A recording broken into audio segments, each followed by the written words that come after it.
پھر سو گیا، کہنا ہے کہ دماغ میں کہنا سی اندروں بات اندھی سی کہ آرام کر لے، فرمایا کہ حضور نے شریعت اجازت نہیں دیندی، عشق نہیں کہنا، کہنا میں اپنی ماں دے کول کھڑا ہو گیا، جدو ماں تہجد گزار سی، ماں نیک سی، ماں متقی سی، ماں سچی سی، ایمانت دار سی، فرمایا کہ ماں دی آنکھ کھلی، فرمایا کہ بیٹا فرمایا کہ امی جی پانی، فرمایا کہ کدوں تک کھڑا ہے؟ بھائی جی گستاخ فرمانے کہ امی جان جدو تسی پانی طلب کیتا ہے، ماں کہنے لگی ہن پانی نہیں، پانی پیاس نہیں مجاواں گی، ہن اس پانی میں نماز تہجد دا وضو کراں۔ بھائی جی گستاخی فرماندے کہ ماں نے نماز تہجد دا وضو فرمایا، نماز تہجد دا وضو فرمان تو بعد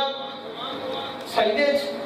اور ہاتھ اللہ دی بارگاہ اٹھا دیتے، کہنے لگی اے اللہ بھائی جی جس طرح میرا فرماندار ہے، جس طرح میرا تابعدار ہے، اپنا بھی تابعدار بنا لے۔